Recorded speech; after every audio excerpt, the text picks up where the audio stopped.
This video is sponsored by HelloFresh. Sonic Frontiers is good. I mean, really good. As in, this game should not exist for it to be this good and this different compared to what we've had for the past 10 years. Sonic Frontiers is headed in a completely new direction going forward. Ever since Sonic Adventure, all the games have had the same design formula. I know different gimmicks and gameplay have been presided over the past several games, for better or worse, but now new beginnings, new frontiers. But not everything about Sonic Frontiers was that good.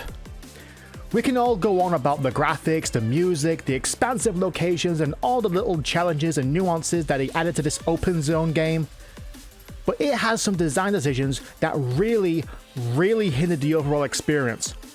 So in no particular order, here are the worst things about Sonic Frontiers.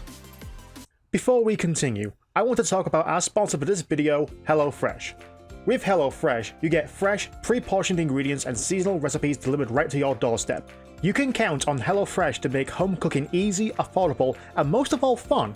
As someone who has hungry kids to feed, HelloFresh's latest line of meals feature robust flavors and filling portions. Enjoy taste and quality done quickly with recipes like balsamic tomato and herb chicken with buttery spaghetti, or caramelized onion meatloaf sandwiches with potato wedges. And believe me, these meals were absolutely delicious. To try HelloFresh, just click the link below in the description and use the coupon code on screen at checkout to save money on your first order plus free shipping. Many thanks to HelloFresh for sponsoring, and now back to the video. Big's Big Fishing Adventure. Now let me start off by saying that I love the fishing minigame in Sonic Frontiers. It's simple, it's zen, and I love the juxtaposition between a cartoon Sonic and a realistic alligator. The problem is how it becomes mandatory by the end of the game. I'm not saying that you are forced to fish like in Sonic Adventure just to unlock the last story, but by how many memory tokens, gears, and keys are needed to access the challenge portals and storylines with characters. It literally becomes a cheat code. Need more seeds to level up? No problem! Come on down to Big's Fishing Spot where we will sell everything you need to cheese the game. Starstorm Light Show. But in order to fish, you have to collect hook tokens, and each fishing spot costs a different price to fish. Most of the time you can find plenty of these tokens on the island, but another way is the Celestial Starstorm that infrequently happens at night. This event respawns enemies and rings, and covers the island with star bits, stay with me, and collecting them starts a slot machine, stay with me, and each piece will spin the wheels, please stay with me, and upon a successful spin you will win hook tokens.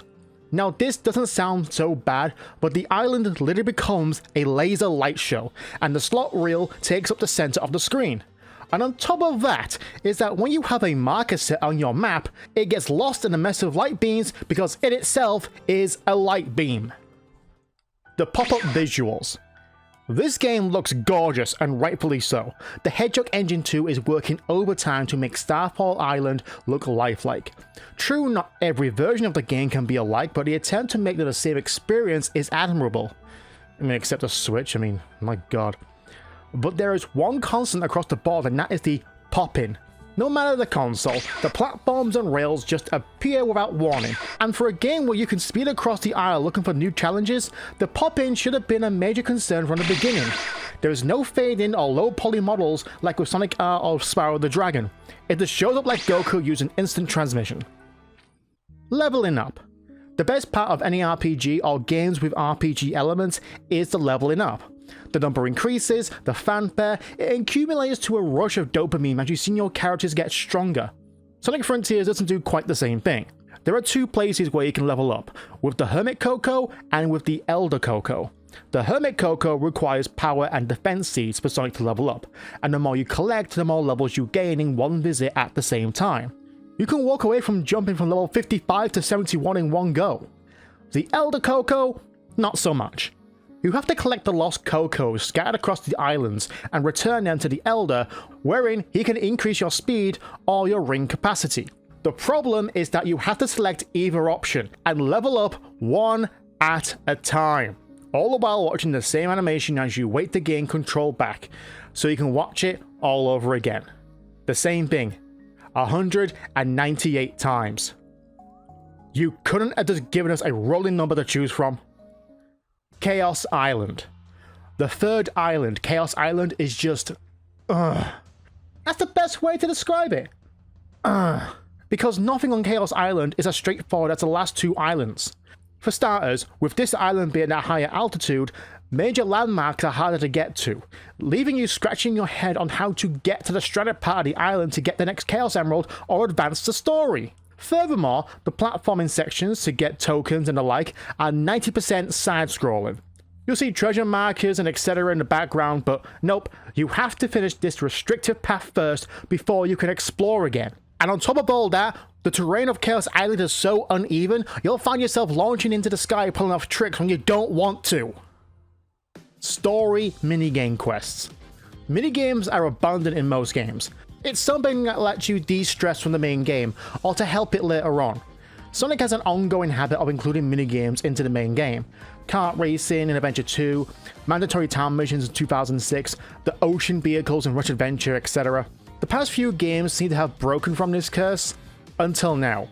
Sonic Frontiers demands that you cut grass for the Chaos Emerald, or herd Cocos. These minigames are so mundane and completely juxtaposed from the main gameplay. But to be fair, these aren't the worst minigames you are forced to do. Pinball. Ever since Sonic 2's Casino Night Zone, the pinball stage has been a staple of Sonic, appearing in many adventures since, such as Sonic Heroes having a whole zone based on it, as well as a whole game, Sonic Spinball, which I don't particularly like, but Sonic rolling into a ball and flying around bouncing off flippers and bumpers just seems like a perfect marriage. But why in the name of Gaia himself is there a pinball machine in Frontiers? There's a throwaway line of it being an ancient form of entertainment or something, think Yu-Gi-Oh for example, but there is literally no point of it being here in the first place in the middle of a volcano. What's worse is that this is not an optional minigame. You have to play this and get the high score needed to advance the story and reveal the Titan. You need to acquire 5 million points while battling some of the worst pinball physics I've experienced. Sonic Lost World was better than this, and I hated that part of Frozen Factory Act 2.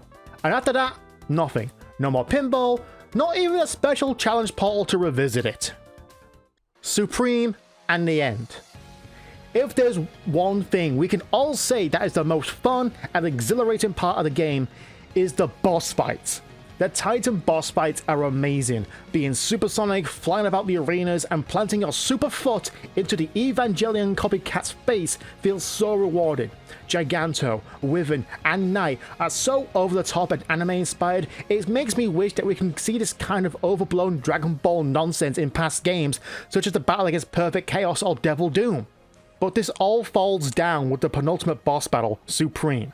To be fair, it's not a terrible boss battle, but out of the four, it's sadly the weakest and most pathetic Titan of the lot. Giganto was more difficult, and that was the first boss.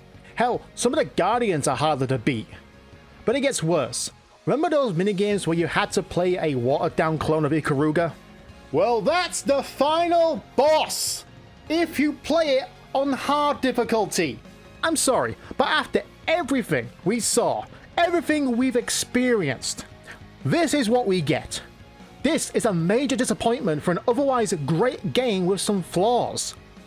I can only hope that the future DLC fixes this, like make this shooter boss battle much shorter and give us a brand new battle at the end that makes us want to come back and kick its ass again.